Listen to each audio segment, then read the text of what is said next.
अखिल भारतीय विद्यार्थी परिषद बागेश्वर द्वारा बीते दिनों एनएसयूआई कार्यकर्ताओं द्वारा शिक्षक व अखिल भारतीय विद्यार्थी परिषद के कार्यकर्ताओं से कार्यक्रम के दौरान मारपीट की घटना को लेकर प्रेस वार्ता की गई। एबीवीपी के कार्यकर्ताओं ने आयोजित प्रेस वार्ता में एनएसयूआई कार्यकर्ताओं द्वारा शिक्षकों व कार्यकर्ताओं से मारपीट की घटना की घोर विरोध व निंदा की है। प्रेस वार्ता में प्रदेश मंत्री सौरभ जोशी, जिला संयोजक बबलू मेहरा, नगर मंत्री पंकज कुमार ने मीडिया को संबोधित किया। सौरभ जोशी ने कहा कि बीते दिनों अखिल भारतीय विद्यार्थी परिषद के गुरु पूजन कार्यक्रम में एनएसयूआई के कार्यकर्ताओं द्वारा कैंपस में इरादतन पूर्व योजना के अनुसार एनएसयूआई के कार्यकर्ताओं द्वारा शिक्षकों को पीटना व एबीवीपी कार्यकर्ताओं को पीटने की घटना बेहद ही शर्मनाक व निंदनीय है। उन्होंने बताया कि कांग्रेस इस विषय को दलित कार्ड के माध्यम से भटकाने का प्रयास कर रही है। अलग-अलग न्यूज चैनलों से आए ऐसे पत्रकार बंधुओं का स्वागत अभिनंदन करता हूं। और देखिए, अखिल भारतीय विद्यार्थी परिषद ने आज ये प्रेस वार्ता यहाँ पर आयोजित की है। जैसा कि आप जानते हैं कि अपने बीडी पांडे कैंपस में 29 तारीख का घटनाक्रम है, जब 29 तारीख को अपने बीडी पांडे कैंपस में एक गुरु पूजन का, अखिल भारतीय विद्यार्थी परिषद का गुरु पूजन का कार्यक्रम चल रहा था। जब वो गुरु पूजन का कार्यक्रम चलता है तो वहाँ ऐसा वर्तमान छात्र संघ अध्यक्ष और एनएसयूआई के तमाम कार्यकर्ता एक पूर्व नियोजित प्लानिंग के तहत वहाँ उस कार्यक्रम में पहुँचते हैं, उस कार्यक्रम में विघ्न डालने का काम करते हैं। और बड़ी बात तो तब है जब उस कार्यक्रम में वो सबसे पहले तो विद्यार्थी परिषद के कार्यकर्ताओं को एक इरादतन रूप से पीटना शुरू करते हैं। और उससे भी बड़ी बात तब नजर आती है जब माता पिता के बाद जिसका स्थान आता है, ऐसे शिक्षा के मंदिर में जब गुरु की बात आती है, ऐसे शिक्षक को वो मारते हैं, पीटते हैं, घसीटते हैं, यहाँ तक कि उनके कपड़े फाड़ने का, ऐसा कुकृत्य करने का काम करते हैं। देखिए, हम जब उस शिक्षा के मंदिर में अध्ययन करते हैं और हम कहते हैं कि आज के समय में जहाँ विद्यार्थी परिषद शिक्षकों के सम्मान की बात करती है, विद्यार्थी परिषद में एक शैक्षिक परिवार की कल्पना रखने वाला विद्यार्थी परिषद संगठन है जहाँ शिक्षक पूर्णकालिक कार्यकर्ता और विद्यार्थी कार्य करते हैं। लेकिन ऐसे जब विद्यार्थी परिषद जिस प्रकार से गुरुओं के सम्मान में आज खड़ा हुआ है, विद्यार्थी परिषद ने तमाम प्रकार से, तो इस घटनाक्रम के बाद विद्यार्थी परिषद ने अपनी प्राथमिकी जिस प्रकार से थाने में दर्ज कराई है, कोतवाली में दर्ज कराई, उसके बाद माननीय न्यायालय ने उस पर जो भी निर्णय दिया है और माननीय न्यायालय ने जो इस घटना में जितने भी आरोपी छात्र हैं, इस लूटपाट की घटना और इस प्रकार की मारपीट की घटना पर जिस प्रकार से जितने भी आरोपी छात्रों को आज सजा हुई है, जो भी न्यायालय का भी जो निर्णय आया हम उसका स्वागत करते हैं। और आने वाले समय में भी न्यायालय से इस बात की हम उम्मीद रखते हैं।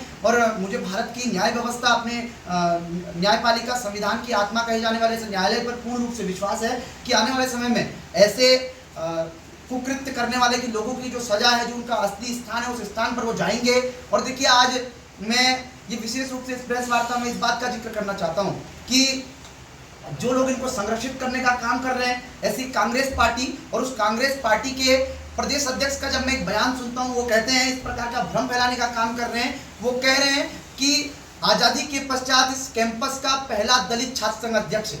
शायद उन्हें जानकारी का अभाव है, शायद मुझे लगता है उन्हें ज़्यादा दूर जाने की जरूरत नहीं है। अगर वो इससे पूर्व का ही उदाहरण लेके देखें, अखिल भारतीय विद्यार्थी परिषद से ही प्रत्याशी रहे और छात्र संघ के अध्यक्ष बने भाई आशीष कुमार, जिनको एक दलित छात्र संघ अध्यक्ष होने के नाते इनके जितने भी छात्र संघ के पदाधिकारी थे उन्होंने वर्ष भर प्रताड़ित करने का काम किया। इस प्रकार से दलितों को अपने वोट बैंक की राजनीति बनाने का काम और इस पूरे मामले को भ्रमित करने का काम, इस मामले की दिशा भटकाने का काम आज कांग्रेस पार्टी कर रही है। कांग्रेस पार्टी पहले आप देखिए इस प्रकार के कुकृत्यों को अंजाम देती है, पहले तोड़ने फोड़ने और मास्टरों को पेलने की बात करती है, और उसके पश्चात वही कांग्रेस पार्टी आज क्या बोलते हैं, डरेंगे नहीं थकेंगे नहीं, इस प्रकार की पदयात्रा निकालने का काम कर रही है। मैं आपको बता दूं, इस सम्मान करता है विद्यार्थी परिषद, छात्र कार्यकर्ताओं का सम्मान करता है, विद्यार्थी परिषद पूर्णकालिक कार्यकर्ताओं का सम्मान करता है। जैसा कि आपका एक विषय आ रहा है, मैं सभी को इस आपके न्यूज चैनलों के माध्यम से ये भी जस्टिफाई कर दूं कि ऐसा कोई भी विषय नहीं है। आप अगर कैंपस में जाएंगे, इस प्रकार के शिक्षकों जिनके विषय में बात आ रही है, तो उनसे अगर पूछेंगे तो उन लोगों ने अपनी इच्छा जाहिर करी। आज से 1 महीने पूर्व उन्होंने अपने लेटर विश्वविद्यालय को प्रेषित करे कि वो विश्वविद्यालय में सेवा नहीं देना चाहते हैं, वो अन्यत्र कॉलेज में सेवा देना चाहते हैं। और इसी सेवा के क्रम में और इसी विश्वविद्यालय की प्रक्रिया के क्रम में उनका तबादला या जो भी विषय आप ला रहे हैं ये हो रहा है। और इसमें विद्यार्थी परिषद का इस विषय से कोई भी ताल्लुकात नहीं है, ये सिर्फ एक संयोगवश ये चीजें हो रही तो लोग उसको जोड़ने का काम करें, लेकिन ऐसा नहीं है। विद्यार्थी परिषद ने छात्र छात्रों शिक्षकों का हमेशा सम्मान किया और सम्मान करते रहे। ये विषय बिल्कुल निराधार है। आप मारपीट का जो आप आरोप लगा रहे हैं, मारपीट के आरोप आप पर भी हैं। आप पर ये भी है कि आपने जो ज़्यादा जो गिरफ्तार हुए उसमें ज़्यादा दलित समुदाय के लोग हैं, तो उनके साथ दलित जाति सूचक शब्दों का इस्तेमाल हुआ है, मारपीट आपके लोगों ने भी की है, वो युवा मोर्चा का नाम ले रहे, क्या कहेंगे? पहले टीचरों को मारने पीटने का काम करते हैं और फिर डरेंगे नहीं, थकेंगे नहीं और लड़ते रहेंगे, इस प्रकार की एक पदयात्रा निकालने का काम करते हैं। इस प्रकार का जो ड्रामा उन्होंने फैलाया है और इस पूरे विषय को, जिस प्रकार से गुंडागर्दी के इस विषय को वो एक दलितों की राजनीति और दलित वोट बैंक, ऐसा दलित कार्ड वो इस पूरे घटनाक्रम में खेल रहे हैं। मैं आपको बता दूं, उनके प्रदेश अध्यक्ष करण मेहरा ये कहते हुए नजर आते हैं कि आज़ादी के बाद इस बागेश्वर कैंपस का प्रथम दलित अध्यक्ष, मैं आपको बता दूं, शायद आपको जानकारी का अभाव होगा, इससे पूर्व में भी 2 ऐसे ही छात्र संघ अध्यक्ष अपने बने हुए हैं और ज़्यादा दूर जाने की आवश्यकता नहीं है। इससे पूर्व में विद्यार्थी परिषद का भाई आशीष कुमार छात्र संघ के अध्यक्ष थे और पूरे वर्ष भर भी इन लोगों ने विद्यार्थी परिषद के इस छात्र संघ अध्यक्ष को प्रताड़ित करने का काम किया। तो इस प्रकार से लगातार दलितों के नाम पर वोट बैंक की राजनीति करने का काम कांग्रेस करती है और दलितों को वोट बैंक का आधार बनाकर सिर्फ उनका चुनावी कार्ड उन्होंने खेला है। तो इस प्रकार से मुद्दे को भटकाने की वो बात करते हैं और वो अपनी पदयात्राओं में इस प्रकार से कहते हैं कि एबीवीपी के कुछ कार्यकर्ताओं पर पूर्व में भी एससी के मुकदमे चल रहे हैं। मैं आपको बता दूं, उनके कार्यकर्ताओं पर, उनके प्रदेश सचिव पर भी इसी प्रकार के एससी के मुकदमे, एससी एक्ट के मुकदमे चल रहे हैं। अगर हम उस मुकदमे में गलत है तो क्या आपका वो प्रदेश सचिव सही है? तो मैं इस प्रकार के सवाल उनसे पूछना चाहता हूं। और कई लोग इस विषय पर कह रहे हैं कि आप तो आप गुंडागर्दी का माहौल बनाएंगे। मान लें एक पल के लिए हमारा कार्यक्रम अनुमति के अनुरूप नहीं था, मान लीजिए, वैसे तो हमारे पास अनुमति का पूरा हमारा पत्र है, वो सब चीज़ हम आप लोगों को दिखाएंगे प्रमाण के रूप में, लेकिन यदि मान भी लें तो ये कोई तरीका है? आप आएंगे और सीधे गुंडागर्दी करेंगे?